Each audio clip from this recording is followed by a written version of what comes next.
Okay, thank you guys. Thanks everyone for coming.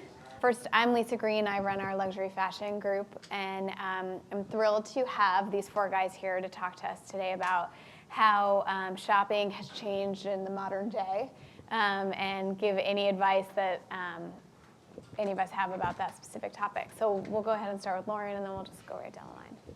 My name's Lauren Sherman. I am Fashionista's editor at large. I'm a freelance writer as well, and I write for a bunch of different publications. My expertise is kind of the intersection of fashion and business. So I write for consumer publications, I write for business publications, trade, and so I've been covering this stuff for about 10 years, and e-commerce is obviously a big part of my beat. So I guess that's basically it. Hi, I'm Leah Chernikoff. I'm the editor of Elle.com, so that means I oversee all editorial content strategy. Before that, I was at Fashionista with Lauren. She hired me. And before that, I was a reporter at the Daily News, covering features, and then I focused on fashion from there, and also decided to go digital when I think I experienced the 4th round of layoffs.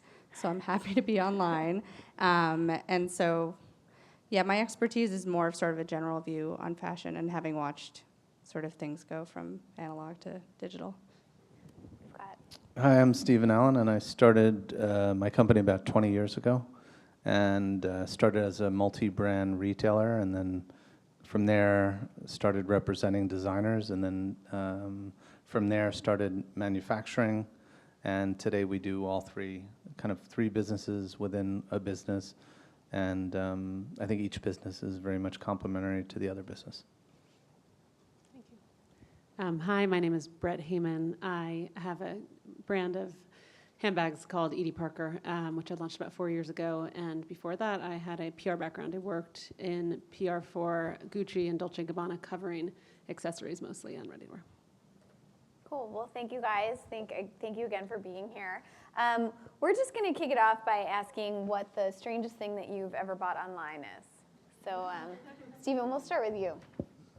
Well, I remember buying a car online, which for me was pretty weird, without seeing it. And you had to, it was on eBay, and it was one of those bidding things. And it was it wasn't any, amazing. It was just an old Volvo, but I wanted a stick shift.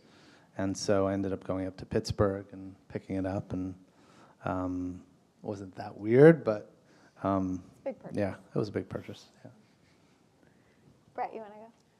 Well, I'm excited to hear that because I'm mulling over a Grand Wagoneer online and through eBay Auto, so I'm happy that it worked for you. I don't think I buy a lot of weird stuff, but I do buy a lot of geodes and rocks, and I buy them all online on eBay. So. Well, I'm just going to throw in what my weirdest thing was to maybe help you guys along the continuum of weird. Was I once bought a smitten, which was actually a glove for two people so that you could hold hands while walking down the street. It's really, I've been married for 10 years, so clearly that was more than 10 years ago. We were talking about this before, but I'm like kind of co-opting my boyfriend's because he buys a lot of weird drugs online. And they come in like Remember, strange. we are videoing this. Yeah, that's fine. They're all legal. Now I really want to know what kind of legal drugs. Is it like through Canada or something? Oh, interesting. Okay, we can talk about this offline. I think the weirdest thing I've ever bought is like a dog DNA test. I don't know if that's that weird though. I mean, you guys are doing stuff like that now. It's weird. But It goes and I've weird. tried to buy my own DNA test, but there are weird rules in New York. So I've also bought like the National Geographic. It's like the 23andMe thing, but what they do, and it's $100. But the doggy DNA was probably the weirdest, and it confirmed what we already knew. So it was also a waste of money, but it was good. What was that National Geographic? I was curious about that. It's like you like. It's another story. It's too long, but you like they take your DNA and they find out one. I think it's like your grandmother's grandmother. Or guys can do, women can't do the guy's lineage too, but you find out like one path of your lineage, and it again was everything that I already knew. It was not, there was nothing exciting in there except one thing. But yeah, so. All right. Well, thanks, guys. Now, the rest of this is going to be so boring in comparison, but let's just start pretty general with what's the biggest change that you see in the way people are shopping. Leah, you've got the mic, so why don't you? I think what I've noticed most, and what I'm guilty of myself with everything being online now, is if you see one thing online, I immediately go to like 10 other sites to see which site has it at the cheapest price point. So I think that's really changing the way people aren't just maybe going to one online shopping destination, but sort of scoping it out. I know we were talking about the death of Huckster, but that's kind of what that did, right? If anybody else has anything to add, or we could move on to the next. You've got something, Stephen? No. Nothing? Go ahead. Okay. In terms of devices, I think that's kind of been the big theme lately, is we're all talking about being multi-screen and going, from one device to the next and kind of, switching all up. Like, which one do you think has become the most influential in purchase decisions? So not necessarily which one is the one with the last click, because I think that we're all aware of what that is. But what do you think, from TV to a magazine to a phone to a computer to a billboard to a in-store signage, what do you think really has the most influence on purchasing decisions? I think that mobile is definitely the most important thing, and I think that now what we're seeing is definitely sort of the tablet gaining more and more strength compared to the phone, just because people are just able to carry it around, and I don't know, they're smaller, and even the phones are becoming more like tablets, so it's kind of, the line is getting blurred. The phablet. Yeah, I guess.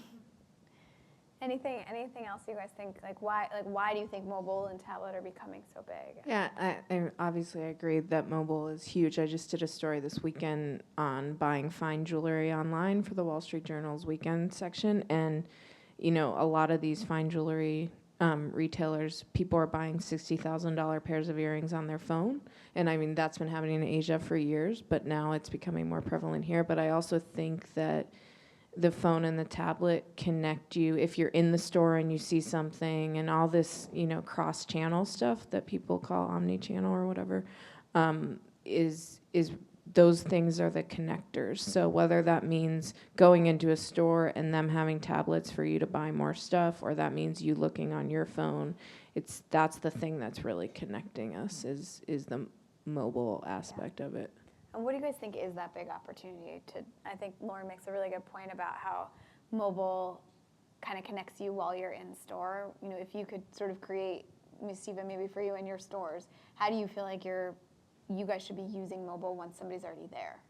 We do. We have iPads in the stores, and people come in the store, and then if we don't have something, then usually the associate will go online and see if we have it online, then they'll be able to help them and complete that purchase online, or if another store has it, again, they can check inventory with the same, same app on other stores and sell that. Yeah, it's such a simple thing, but my husband's a big fan of Steven's stuff, and that sea green sweatshirt you guys did for spring, he really wanted it, but it was sold out on his size online, and it said on there that it was available in the Tribeca store, so he went there. And that's something that's been around for a long time, but I feel like people are really using it now, whereas maybe 5 years ago he wouldn't have even thought of checking to see if it was available in a store, or he would have picked up the phone and called instead of figuring it out online.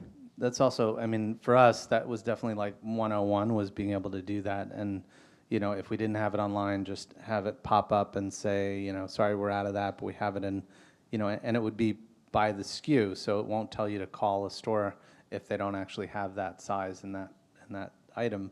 But then, 2.0 would definitely be, online would actually just start scanning all the stores and then be able to just continue that order without you having to call the store and have the store, ship it to you and all that stuff. The store would still do that, but you wouldn't necessarily know that. And so I think that, for me, as a retailer, I want to really make that whole experience as seamless as possible. So sometimes you don't want to even, you don't even want to necessarily buy it. You want to kind of see it or touch it or feel it, So to be able to be at home at 2 o'clock in the morning, go online and just, shop, but actually not purchase and say, you know what, tomorrow I'd like to try that on. I'll be in the store at 2 o'clock and, have that whole experience happen. That's something that, I don't know who's doing that at all, but that's something that I want to do because I think it's important, you want to be able to do that. I saw a study recently that said that people would prefer to consult their phone than a sales associate. So even when they walk into a store, the first thing that they do is they look at their phone rather than ask for help. And in fact, people will say, is there something I can help you with? Can I help you? And they say, oh, no, thanks. And there they are on their phone. So what do you suggest? Like, how do you think you can use that to your advantage? Or how could a retailer use that to their advantage rather than it being something that's coming between you and the customer? I mean, I think that, that's definitely something that we're seeing. People are coming into the store and they're definitely trying to get more information on products while they're in the store. And I think in the future, whether it's QR codes or something where you can actually really do a deeper dive, because I think that even the people working in the store have a limited amount of information, but what you can actually, you can have videos, you can do anything depending on the product. Maybe Brett, maybe we can loop you into the conversation a little bit in terms of what brands do you think are doing interesting things with all of these, the direction that shopping is moving in? Have you seen anything interesting? Well, I myself am obsessed with personalization. Like, we launched our website mid-June, and we have a bespoke component where you can type in your name and say what would look on a bag. So I would love to develop that further. And so in that vein, I'm obsessed with the Nike interface when you can do the bespoke. But I also love how Warby Parker does the, you can upload your face and try on the glasses virtually. Like, it is my dream to have a virtual dressing room for my body and just have your body up there and have your virtual clothes and never, ever, ever have to try anything on real time. What about you guys? Have you seen any brands that you would call out as doing anything really interesting? I don't know, nothing comes to mind for me. I think Nike and personalization stuff is cool. I think there are the obvious ones, Burberry, and that get called out again and again and again. But I think there's a brand in the UK called Matches. They sell a lot. They have a huge presence online, but they sell a lot of. They have a bunch of boutiques. They sell really expensive clothes, and they have a thing. They sell tons of SKUs online, tons of denim, tons of contemporary. So most of you work, I think, in fashion ads, so you probably know contemporaries like mid-price stuff, but they don't have much of that in the boutique because they don't have a lot of square footage. They only have, dresses that are $1,000 or more. So when they're in the store, they have iPads out and they're kind of training their probably very well-paid customer service people to kind of loop in the stuff on the iPad. And anecdotally, they've told me that like a lot of people who have never bought stuff online before are buying jeans through them or, a pair of earrings or something like that while they're in the store. So I think that that kind of stuff, it's still clunky and it's not, where it needs to be. But the more that happens, the more exciting shopping's going to become. And a little bit in the personalization vein, we were discussing a little bit earlier that I read an article this morning about how big data can really play a role in personalization. The article was about this guy who had received an email to install solar panels on his home, but it was really personalized. The company had used actually used the Google Maps technology and overlaid their own API, whatever they did. And they found that this guy's house was perfect for installing solar panels. And so the email said that. It said, we've done some research and your house is great for solar panels. And he clicked on it and the link brought him to another personalized place that had a Google Earth imagery and said, here's what we would do with your solar panels. And the next click was to a rep who already had all his information and was ready. You didn't have to say anything. And it was such a powerful way to use data instead of it just being, oh, well, you bought a pair of jeans, so you should buy more jeans. Here's 30% off. What do you guys think could be done in the fashion space with all of this data that we now have access to? I think that, it's interesting because I was just in LA last weekend and I started getting emails, and I'm not even sure how this was done, but I started getting emails for companies that had LA stores but where I never received the emails from those stores. I don't even know how they knew, but I was just thinking about that. But I think that, I mean, definitely, like for example, right now, another initiative is if you come into the store as a customer, you know, you have your history of what you've bought from the store, and then we have a history of what you've bought online. But the sales associates can't really access what you bought online yet. I mean, they will be able to. But I think that is really important to be able to see sort of a complete profile. And another thing that we're going to be using is a technology called Digital Marvels or Touche. I'm not sure which company, but it's interesting. What they do is they allow the person who's at the store to be able to sort of drag and drop very easily. So if you're a customer and you want to find out information on a particular brand, you're interested in acne, say, you know, now what's happening is you might get an email with a couple links on different items, you know, whatever.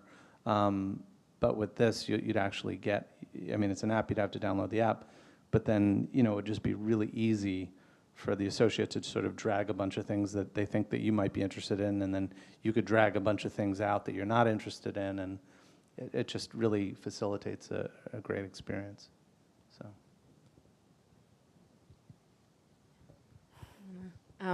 Yeah, I'm actually working on a story about this right now, and I think Guilt does a really interesting job with this stuff. They have a ton of people working on their personalization. They have a huge team of engineers working on it, and I think that they've actually done the best job. You know, they think about climate, they think about where you are, they think of your size, and they really try to, you know, whittle it down to so you get an email that is only the products that you'd actually want. Does it always work? No, but they're doing interesting things with it. And I think also it can help in the buying process for a lot of big retailers. You know, the way that retailers buy things is kind of very, they look at past data, and now they'll be able to look at kind of current data and say, oh, you know, people across the internet are buying green shirts or whatever.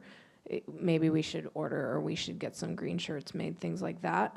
So I think there's a lot of different ways it can be applied. Some of them, it might not be worth all the time and effort, the end result, but I think especially if you're a big multi-brand website, to be able to kind of figure out what's available in people's sizes in the things that they'd already like is exciting, and the better that they get at it, the more, I guess, the less people will even notice, or you know, hopefully it will result in better sales. Keep buying. Yeah. I don't even know it. Okay, so what about, shifting gears a little bit, what about social? Like what platforms do you think are really making a difference? I think that what we see is brands are you know, really going after kind of every platform. They're on Pinterest, they're on Instagram, they're on YouTube, they're on Facebook, and in fact, their marketing has every little icon next to it. Like, which ones do you guys really think are actually having an influence, driving purchase, and as a brand, which ones do you feel like you are best able to sort of communicate your own messaging from, and from where you guys sit, which brands, you know, what's working and why? I mean, for us, I would say Instagram is probably the most effective because it's just so visual, and you know, I think that we can sort of connect the dots with Instagram better than anything else. And then with Instagram goes to Twitter, it goes to Facebook. So it's very strong. We're about to launch another app called Spring, which will be, I think it's going to be very significant in the fashion space because it will actually be a shoppable visual platform. So I think I'm excited about that. For us, also, Instagram's the most important.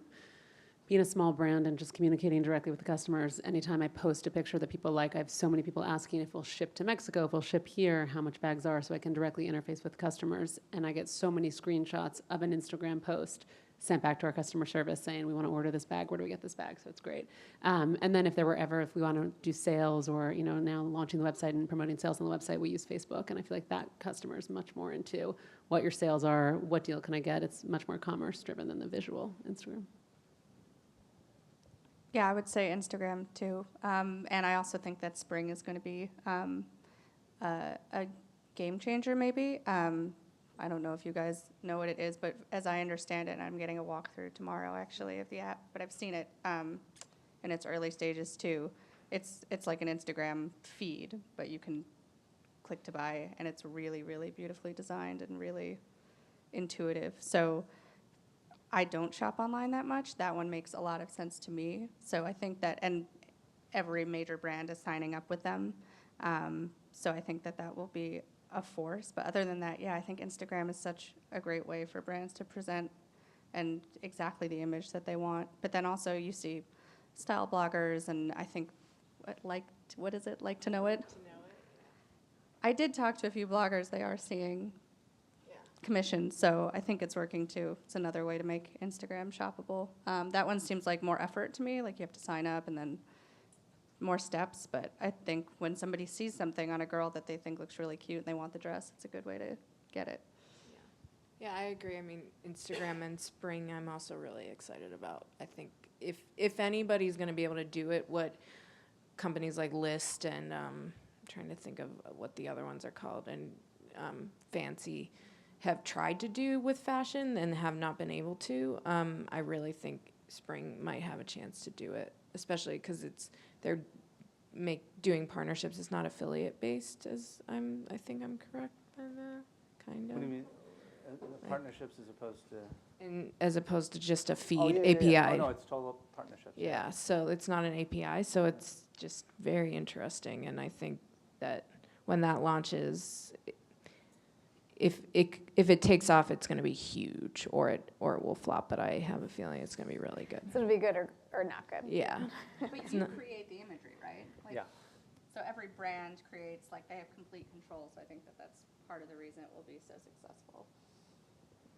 So in that vein, though, like, do you think that there's a danger of kind of commercializing what consumers feel like is somewhat organic at this point? So the same way, like maybe, if I think about it from a video aspect, should brands be making their videos more shoppable? Should there be this sort of seamless interaction between a beautiful brand video that you could actually click to buy? Or do you think, because it sounds like what you guys are saying is Instagram's awesome, and it'll be more awesome if you can buy from it. So do you think it's the same with video? I don't think many people watch fancy brand videos. I mean, Actually launched today, Cinematique. Did you see that? yeah, they've been doing stuff with Nowness for a while, but it could work, and it's interesting. But I think what sells are YouTube people, like vloggers. I think that they can really sell product via the web, and I think on the really high end, I mean, I think occasionally it does work, and there are certain viral fashion videos that have done well, and maybe if they had click to buy in them, like Rachel Antonoff does some really cool ones, if they had click to buy, maybe it would have done well. But I think that that's something that bigger brands haven't figured out yet. I'd heard the other day that I think there was 15,000 people on YouTube that have a greater following than Vogue. Oh yeah. And it was just like amazing. Yeah, and even if people are watching things on Vogue, I mean, Leah could speak to this more because I haven't been editing a site for a while, but it's really hard to get people to shop via editorial when you're a really big name.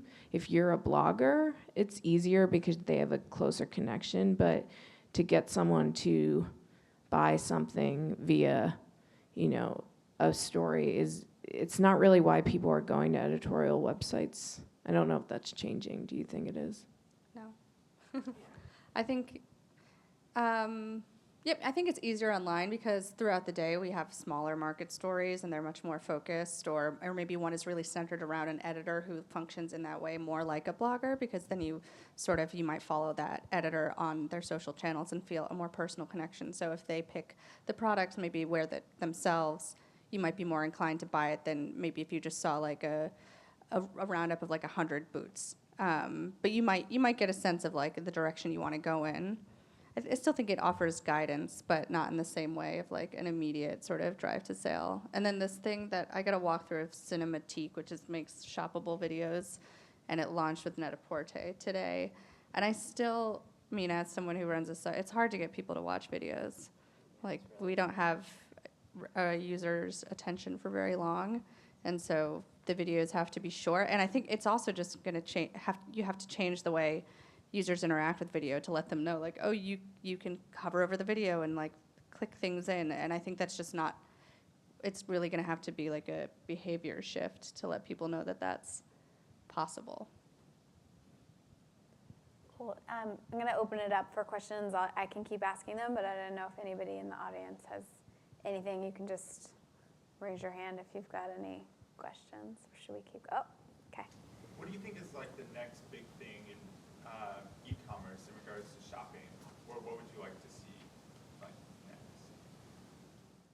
I think that beauty is something that has a lot of opportunity. There's a ton of opportunity via YouTube and beauty, which is already happening. But I think that the beauty space, a lot of beauty brands have a weird rule that if you don't have a brick and mortar store, you can't sell their stuff online. And someone explained to me why that is the other day, because every beauty person I meet, I ask them why that is. But they're really strict about it. So a lot of beauty sites that don't have brick and mortar, they don't have a lot of big brands. And I think that's going to start. I mean, Amazon has everything because they pull from. It's not regulated in this. Obviously, you guys know how that works.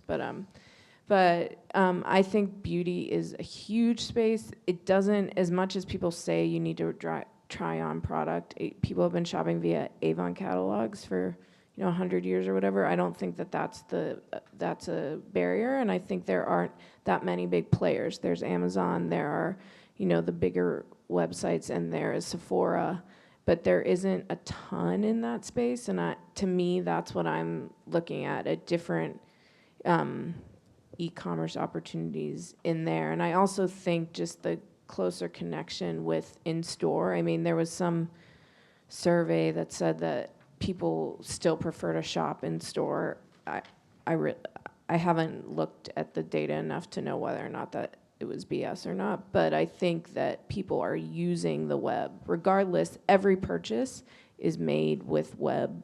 So it just, the closer the connection is between the two, the better off the retailer is, I think.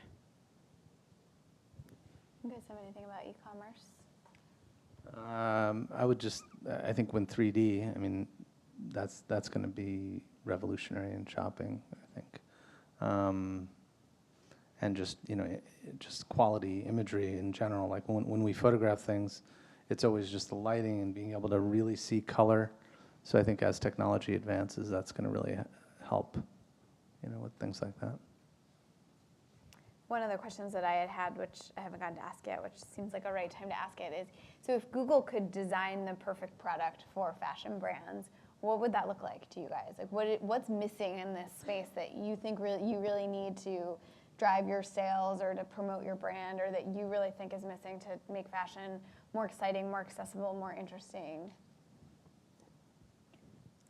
Leah? I'm going to call on Leah. Really big question. Okay, Brett? I'm sticking with virtual dressing room.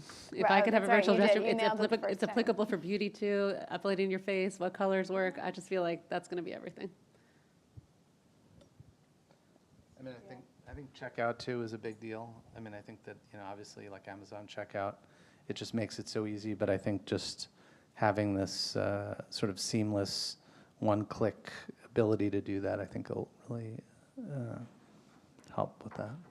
And making returns as easy as possible too. I mean, I think that's the number one thing that stops me from shopping online, is because I know that like if I get it and then I wait too long, I'm screwed, and I've got it. So I like tend to only make purchases when I really know that it's something like a brand that I love, the size that fits me, and I know all these things work. And you were saying in the beginning, about checking different sites to see like who had it at a lower price. Yeah. I would think that if there was an app that actually could do that for you, where you automatically have whatever the sites that you would check, and it would just tell you, like, okay, buy it. It's cheapest. Whatever. Because they do And that you with would have a airfare now, definitive so it answer. seems like Right. if they do it with airfare, they could do it. We have, there's a particular brand that we work with who's in the sort of accessible luxury space. So their goods are about $400, kind of in that range. And what we found this really interesting, that their shipping is actually quite expensive, but for some reason they are still making sales, even though their product is actually sold by other wholesalers. What do you guys make of that? Like, can you figure, we're trying to figure out, is there a reason why you think consumers might still prefer to buy brand direct versus from Shop Up or Bloomingdale's or Stephen Allen? Like how do you guys sweeten the deal? How do you get people to buy something from you, even if it's not necessarily price? Like, why buy it from StephenAllen.com? Well, I mean, I don't know. I guess with anything, like if I'm buying a product and it's from the source, then I would think maybe it's in better condition. It's not coming off of some, shelf on a store where they're wrapping it up, and I don't know, that if there is a problem, that I can call that company and they'll certainly stand behind their product. Whereas with if you're selling another product, you can only stand behind it. Well, you could stand behind it, but it's not always the same as if you're buying it direct. I mean, I don't know. Actually, it doesn't relate. I was just thinking of pillows because I'm buying pillows, but I can't think of the analogy that I wanted to think of. So anyway. Yeah, I love pillows. For me, I shop on Net-a-Porter because it's very expedient. Like, it's fast, it's same day. That's something we offer in New York on our site and would love to roll it out eventually to other places. And you mentioned spring. We just had our spring training, and they're only offering one mode and method of shipping. I think everybody wants things so fast that there's not like, normally you check out, you have ground, expedited, et cetera, and spring is only offering expedited. So I just think, And it's also free. yes. It's free expedited. Yeah. Yeah, I think the only other, the big reason would be selection. So that retailer may have one or two things on. You can go to Edie Parker and get probably everything that you've done that season, plus all the personalization stuff. Whereas if you go on Net-a-Porter, there's probably 4 SKUs or something. I think that's a big part of it, is that I like to shop at individual websites a lot, because it's usually every single product that they've done that season. And when it's not, I am like, oh, you didn't buy that for yourself, and now I have to go. So I think that that's a part of it too, is just there's usually a much bigger selection on individual sites. What about the same day delivery thing? I mean, you guys hopefully maybe have bought something using Google Shopping Express, but so we've recently launched it in New York. It's been in the Bay Area for quite a while, and we've got it in West LA as well. And it's this idea that you can not only get it same day, but you can actually schedule, very similar to what you do with Net-a-Porter, but it's subscription based, and right now you get 6 months for free, so go home and try it out. But what do you think about that for fashion brands? Because currently it's very focused on everyday essentials. It's Walgreens, Target, Costco, Fairway. Help me, people. What else am I missing? L'Occitane, Costco, Toys R Us. Yes, how can I forget? I'm using it all the time. So, what do you think about the likelihood of fashion brands getting into this space and the ability to kind of deliver goods same day? Why would they say yes, and why wouldn't they do it? We've tried it. I mean, we did it holiday. We did same day delivery, and we had messenger delivery. But I'm not sure. I don't know what would be involved in doing it with Google. Like, I don't know what the cost would be for the company and how that would how the whole thing would work out. So it'd be hard to say. So let's take it from, because I'm not going to sell you the product right now. So let's take it from the sort of consumer perspective, right? Like, do you think that that's something consumers are really looking for now, or do you think that we've got another year or two where people are still happy with 2-day delivery or whatever it is? I think it's always good to offer. I mean, all things being equal, I think it'd be a nice thing to offer. Yeah. I would use it, but I think that we are in a bubble of a world where it's like, oh, I can't go get that bag that I really want for this wedding this weekend because I don't have enough time. So if someone could just get it to me by Friday, that would be great. And I definitely pay extra for stuff. So I think that there is a need for it, but it's just a matter of money and logistics in general. When you're here, it's easy, but if you're in Idaho or whatever and you need a bag next day, it's, seems kind of impossible. Another thing too, I was thinking about before when you were asking about when we were talking about the fact that your selection is so much better in a single branded type store. It reminded me of there's a site in Japan called Zozotown, which is interesting because they have all these individual stores, but it's kind of like a virtual shopping mall in a sense. And people have tried to do it here, but it hasn't. I don't know of anyone that's really been effective doing it here. But yeah, it's pretty interesting. Because this way you can. It's essentially what Google Shopping Express is, just so you know. It is. It's all these different stores. You're buying directly from the store, but it's being delivered to you by Google. So that's the.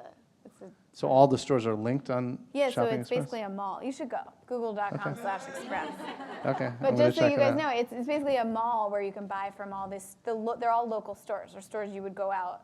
I But definitely you- have bought stuff via Google Shopping because I buy pretty much everything online, so I've definitely done it before. And I use it to search for product constantly. Yeah.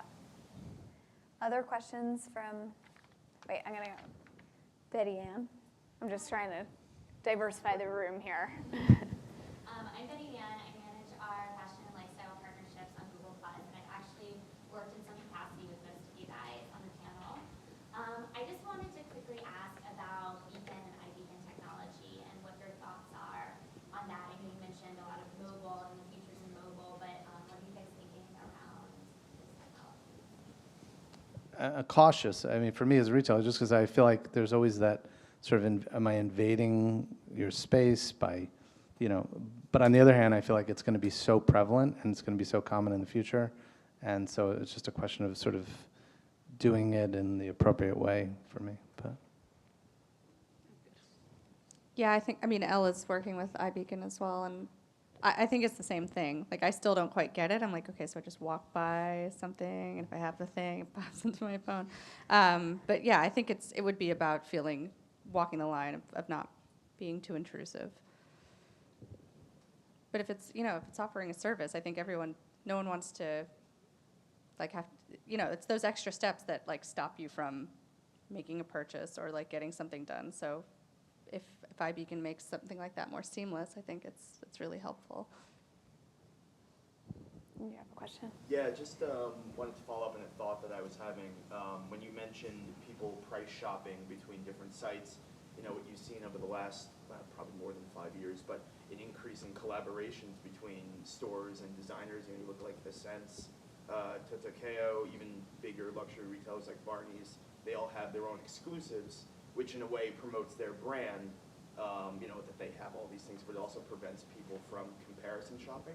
So do you see that becoming more prevalent, more stores trying to link up with labels to do direct collaborations to kind of keep the customer at that store? definitely. Yeah. I mean, I think as much as you can do that, sometimes it's a little tricky for some retailers because if you have, let's say you have one store and, you want to collaborate with a brand, usually the brand needs to reach a certain minimum quantity to produce. So let's say it's 200 units and you're going to do it, that could be a huge risk for you, even though you have exclusive products. So it's definitely a balance, but I think that the more you can do that, the better. As a brand, that sounds like a bit of a challenge to be creating a unique product for every. It's such a challenge, and every market, every important retailer now more and more demands their own exclusives. They want their own colors. They want, they don't want you to sell that bag to anybody else. It's really, really difficult. And I would just say I love all of my retail partners, but I've noticed that, especially with my brick and mortar retailers, they are very, very specific about what they want, and they'll design something based on what we've designed, and I'm happy to oblige because I'm a small brand. But season after season, I notice that those are the bags that are still on shelves at the end of the season. I don't think the customer cares as much about exclusive to X store as the store does. Yeah, totally. And I think that a lot of times, buyers want to be designers too, and it's sort of like, what if we did this and we put this, and it's kind of like, are you sure about that? It's like, oh yeah, definitely. And we're going to buy it big, and a lot of times it's like a big, specialty store chain or something like that. And it's like you kind of know it, and then they get it, and then exactly what you said, they're stuck with it. And then you're like, why did I do that? I should have just told them not to do it, And but that happens sometimes, and it doesn't really merchandise back with the collection. It's just sort of like this one-of thing.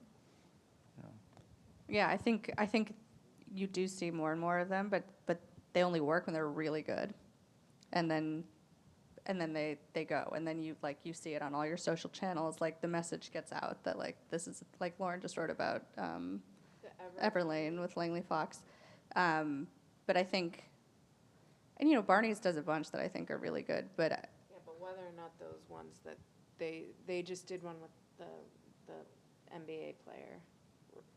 Russell Westbrook. Russell West, yeah.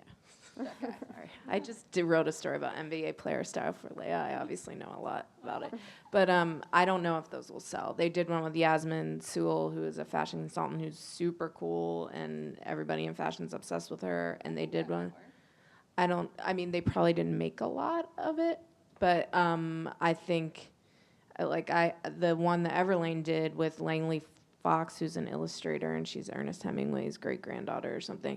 Who cares? The shirts were amazing, and I bought 3 of them immediately. But it was cool. She is cool. And I was like, well, I would like to look like her. She's really cool. She's, But it was more about the product being really good, and I think that's, I love, Steven did one with Katie Ermilio, and it's a completely different, price point and different kind of customer, but I happen to really like both brands, so I got something. So I think it has to be the right thing. It's either really awesome or clearance. Yeah, totally. Yeah. Did you still have a question? Yeah, so I work with a company I won't name, that's a global brand, household name. You can walk out of here and see $1 million billboard, their name on it. This is a fun And they still don't believe in digital. And so, for all of you, I'm not an expert in the fashion industry like Katie is here. I work with a bunch of different industries here. So I'm just wondering, for each of you, you've been in the industry a long time, you saw 4 rounds of layoffs in the traditional space. What was your watershed moment for, wow, like digital, the net, that could be organic stuff, paid media, online catalogs, whatever it is. For you, what was your watershed moment where you saw and realized how important online is for the modern shopper? One thing that, in regards to what you were saying, was that, with online as opposed to print, obviously you can track it. So if you're a business and you're going to advertise and you're going to take out an ad in a magazine, it's just sort of like, okay, well, let's hope for the best. It's like throwing darts, but online you're actually seeing it. You're actually seeing the monetization of what you're doing. And I think in the future, more companies are going to look at kind of more the latent demand of what's happening with. In other words, let's say you're a retailer, a designer, and you have product on the site, and you have, I don't know, you buy 100 smalls, 100 mediums, 100 larges, right? And you sell the mediums. So all you know is, well, I should have bought more mediums because I sold out. But I think that in the future, more and more companies will start looking at that data not as, well, I sold 100 mediums, but you know what, 1,000 people clicked on medium to buy it, and I only had 100. So not only did I underbuy, but I really should start to think about, just how I bought it in general. I don't know if that. It's hard to believe that we're still talking about people not believing in online as just a communication channel. Is that why we're silent, I think, right? I've had to write a bunch of stories of brands going online and brands, why aren't brands still online? And I got online because that's where I got a job, and what are you going to do? I wanted to work at a Teen Vogue, and I got a job at Forbes.com, and it ended up being great for me, but I was not excited to work at a financial website. And then I realized that, 30 million people just read my story, and I'm getting emails from guys in India asking about it, so I think that's when you just realize the power of the web and the influence the web has over print. Print still has influence, and it's still smart. And I'm assuming that the brand is at a very high price point. Okay, then I don't understand it. If you're Chanel or Celine, which are the only ones that I can think of, they don't really need to, because maybe they will need to someday, but they sell enough handbags, to send 5,000 people to Dallas for their $500 million show or whatever, yeah. But I think that once you see are they not selling online at all, or they just don't want to spend on digital advertising online? But they don't want to spend on digital advertising. Is that the, well,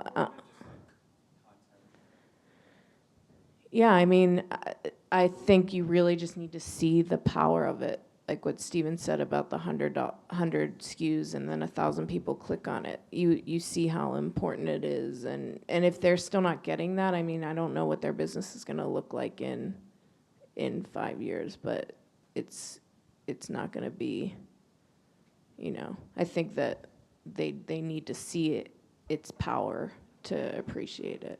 Also, it's such a great tool. I mean, for me, it's all about the product. It's about really building this amazing product and being able to articulate that message. So I feel like it's enabled me as a designer to sort of reach a much broader appeal than I could with just having stores and, let's say if I was taking out an ad in a magazine or something. You can really kind of dig deeper and deeper on stuff. We've got time for one last question, if anybody has it. I'm curious to know, so we've said a lot in favor of online, and I'm like the typical online shopper. I buy everything online. Do you see a counter argument against being wholly online? Do you think there's still a place where you need to have brick and mortar partners, and you need to have your own storefront, or do you think you could very easily have your entire brand product line on a website and communicate solely online, or do you think it needs to be kind of both? I mean, I think it could exist, certainly. I mean, there's a lot of companies. I was talking to this guy the other day, and the business he picked was the sexy business of mattresses, which I thought. Yeah, pillows, Yeah, mattresses. yeah, what no, else it you just got? happens. I totally am in a benefit, and I happened to meet this guy, and he decided he was going to start a mattress company called Casper Beds or Casper Mattresses, and basically it's all online, and he's competing with Sleepy's and all the other. I mean, it's a huge, huge business, and I just thought it was interesting because you can't see it. So it's something that the mattress of all things, you want to you lie down and you do your test and all that stuff. So here's an example where they're selling a product that traditionally has always been, a touch product and very successful with it. So anyway. I know for me, my product is so tactile that even though we're doing well online, I think there's still a great benefit to people feeling the acrylic and feeling the confetti in it and all the textures. And I mean, this is obviously a young room, but there are people in my mother's generation and people who are very supportive who are still not comfortable buying luxury online. I mean, like Amazon, Google, one thing, but luxury products, they still need to touch and feel and try. I think menswear too. I think guys really want to try stuff on or see it. I was on Everlane the other day, and my husband was like, I really want to try those polo shirts, but I just wish there was somewhere I could go look. That's why, I mean, bonobos, that's a whole other thing. Whether or not I believe in that product, I'm not going to talk about right now. But I do think the idea of going into the store and at least being able to see it, and he said that to me just offhandedly, and I think for men, because they tend to buy a bunch of the same things, is that right? Yeah, that they need to sometimes just see it once in person so they could just keep buying it again and again. Yeah, I think They it don't really. like going into big stores. I don't think it's necessary to have as many stores as maybe in the past. I think in terms of building a brand, you would think, okay, well, you need to have all these stores in all these cities, and I think now, it's definitely important to have stores in all these key cities, but they're kind of supplementing that experience. So it really is a place to sort of discover, touch, and it's okay. I think that more and more it's seen as something that's completely okay to go in and not buy something and just kind of look at it. It's sort of like this place to explore. All right, so I'll leave my final question. I don't need that. But so we're frighteningly already in August, and so we're kind of hitting that slope into fall and then holiday. What is if each of you could just pick one big trend that you're expecting to see with the online digital retail revolution, what do you think it's going to be? And we'll start with Brett and go down the line. Just fast. Getting everything fast. That's all I keep hearing. I think technology. I'm seeing a lot more technical fabrics than I did before, performance-based fabrics. I think people are kind of more and more curious about that. Leah, you're up. I know, like, oh, yeah, I think speed certainly, and I mean, because I don't know, I do think people wait till the last minute. I know I do, so there's that. And then if I were to name a product, I think the jumpsuit. Yeah. Yeah, I think that people are just more and more interested, and I think stores and retailers are going to try to do more and more. They're going to experiment more with stuff in store. I know a couple of stores that are opening here in the fall that are really trying to make the store experience immersive. Maybe they're going to go too far, but people are definitely experimenting a lot with that type of thing too, and bringing that whole multi-channel thing into omni-channel or whatever. I hate that word, but you know what I mean. Cool. Well, thank you guys again. I hope everybody enjoyed it, and we appreciate you guys taking the time to come down here. Thank you.